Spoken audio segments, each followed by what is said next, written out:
दोस्तों नमस्कार, मैं सतीश सिंह आप लोगों के सामने फिर आया हूं एक रियल एस्टेट से संबंधित इंटरेस्टिंग वीडियो के साथ।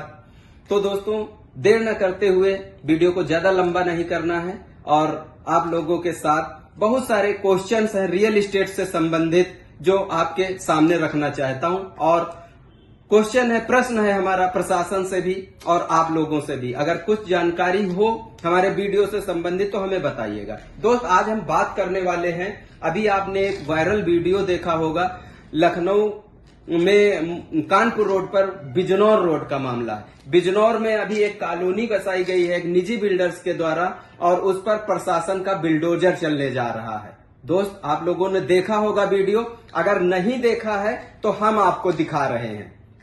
ये वो वीडियो है, पहले आप वीडियो देखिए। ये वीडियो है जो यहाँ पे एलडीए के अधिकारी गए हुए हैं और कॉलोनी को अवैध बताकर वहां पर ध्वस्तीकरण का काम करने जा रहे हैं। बहुत दुखद वीडियो है दोस्त, जो भी व्यक्ति देख रहा है उसकी आंखें नम हो रही हैं। लोगों ने अपने जीवन भर की कमाई वहां पर लगाई है और जब बैंक से लोन भी कराया है और जब आकर वहां पे रहने लगे हैं तो आज एलडीए के अधिकारी जाकर वहां कहते हैं कि कॉलोनी अवैध है। अब आते हैं मेन मुद्दे की बात।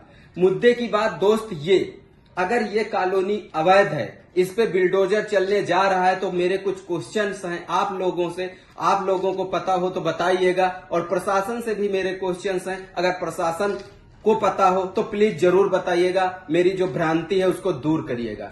मैं मानता हूं कॉलोनी अवैध है और कॉलोनी पे बिल्डोजर चलना चाहिए, लेकिन कॉलोनी पर बिल्डोजर चलने से पहले मेरे सवालों का जवाब भी हमें मिलना चाहिए और आप सबको मिलना चाहिए। शायद मेरे सवाल आप लोगों के भी सवाल हो सकते हैं। दोस्त मेरा पहला सवाल है, जब कोई रजिस्ट्री की जाती है, जब किसी जमीन की रजिस्ट्री की जाती है तो उस पर आवासी क्यों लिखा जाता है? दोस्त मुझे नहीं पता कि एक संक्रमणी जमीन अगर कोई बंदा खरीद रहा है, कोई ग्राहक खरीद रहा है, जब हम उसकी रजिस्ट्री कराने रजिस्ट्रार्ड ऑफिस जाते हैं उस पर लिख दिया जाता है आवासी। क्यों लिखा जाता है, मेरा क्वेश्चन है आप लोगों से।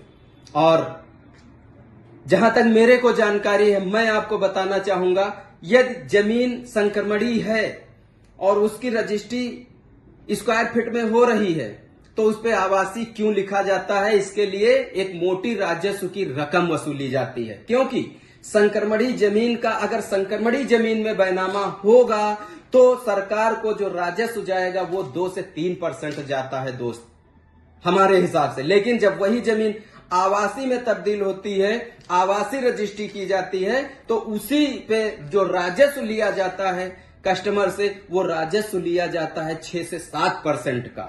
यानी राजस्व वसूला जा रहा है नाजायज तरीके से लोगों से और बाद में बताया जा रहा है कि आपकी कॉलोनी अवैध है। दोस्त मेरा क्वेश्चन फिर बनता है आप लोगों से कि अगर कॉलोनी अवैध है, बिल्डोजर वहां पे चलने जा रहा है, तो सबसे पहले बिल्डोजर उस अधिकारी पर भी चलना चाहिए जिस अधिकारी ने संक्रमणी जमीन की रजिस्ट्री आवासी में की है, उसके रजिस्ट्री के ऊपर आवासी लिखा गया है।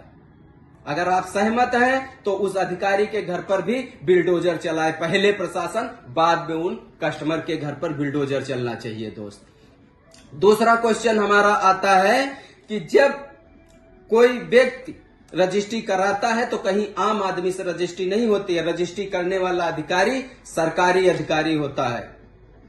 जब सरकारी अधिकारी बैठकर किसी संक्रमणी जमीन को आवासी लिख रहा है तो गलती तो वहां पे भी की जा रही है, गलत तो वो अधिकारी भी है जो रजिस्ट्री कर रहा है। दूसरा क्वेश्चन यही है हमारा कि क्या संक्रमणी जमीन पे अगर दाखिल खारिज करा लिया है कस्टमर ने, उसके नाम दाखिल खारिज हो गई है, तो क्या घर नहीं बना सकता वो?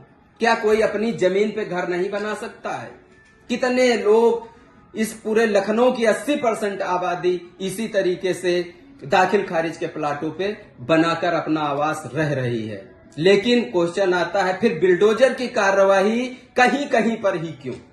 पूरी 80% आबादी पर आप बिल्डोजर की कार्रवाई करिए, लेकिन उसके पहले उन अधिकारियों के भी घरों पे बिल्डोजर चलना चाहिए जिन अधिकारियों ने गलत तरीके से रजिस्ट्री की।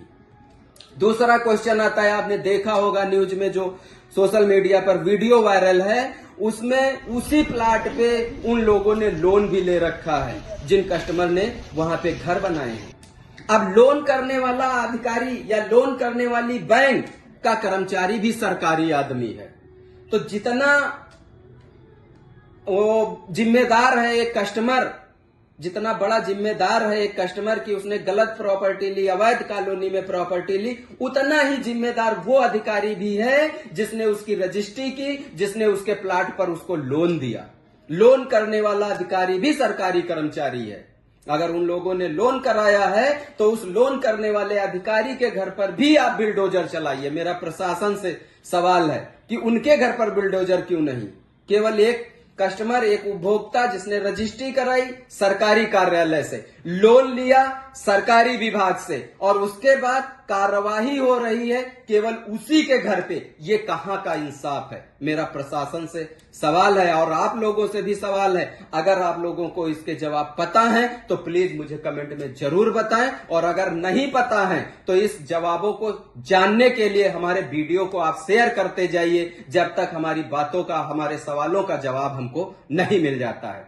मिलते हैं फिर किसी नेक्स्ट टॉपिक में, नेक्स्ट वीडियो के साथ। तब तक के लिए जय हिंद, जय भारत।